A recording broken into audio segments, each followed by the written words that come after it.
talk about is a timer. You need a timer. Every serious shooter out there that wants to get better has a timer. This is a pack timer. I think it's about $130. It's a little pricey up front, but it will pay dividends later on, making you a better shooter. Next thing I have here on the table is a magazine loader. I know a lot of guys will say, you know, just use your hands, use your fingers, whatever, it's not that big a deal.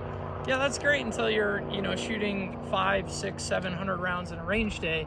This thing might just save your hands a little bit, and then you can focus on gripping the gun harder and not have to worry about sore thumbs or anything like that. Call me a wimp if you want to, but I use a loader.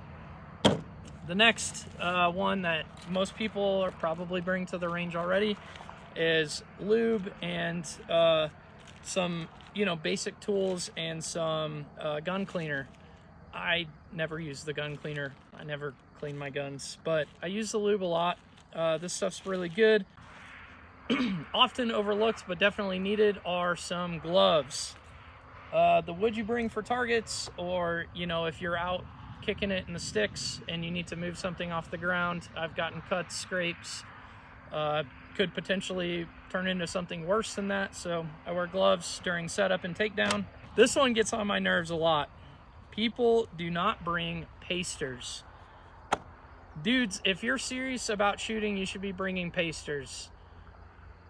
Stop marking your targets with a Sharpie. Bring pasters to the range. I'm telling you, it makes all the difference. A rag or a cloth. This right here is honestly one of the main reasons I wanted to make this video. You know how many times someone has told me, oh, I was shooting at 25 yards, and then I look at it and I'm like, that looks a little closer to 25 feet to me. Bring a tape measure. I like this one. I think it was about $40 at Home Depot. You know you're actually shooting at the actual distance you're supposed to be shooting at for whatever drill you've come up with, or if you're comparing yourself to other shooters, you know you're doing the right thing. Cones.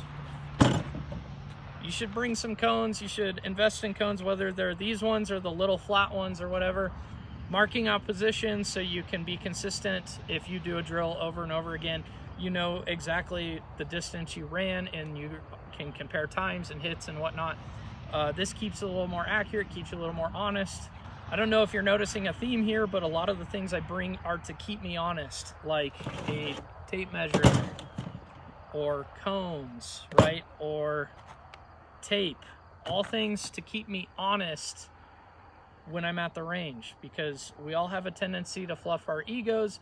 We all have a tendency to, you know, want to feel good. It's not what shooting is about. Shooting is about getting better. Bring the cone.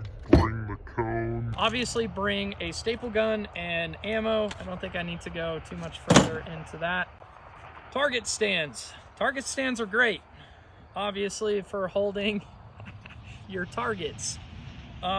Personally, I prefer these. They're high wild targets on Amazon. I think you get 2 for like $45. Bring targets. Lastly is a range bag. I bring an Adidas bag because reasons. I always keep de-leading wipes in my bag. Maybe that's something you didn't think about. Lead poisoning is a real thing, and that's really about all of the stuff I bring, other than the obvious stuff like a gun belt, mags, and ammo. But I really hope this helped someone out there. To a lot of you, this might be obvious stuff. Maybe it wasn't obvious. Maybe it's different from what you prefer to bring. But this is the things I bring to the range. If you shoot at an indoor range, you're going to be limited, but some of this stuff may still be applicable. Anyways, guys, till next time.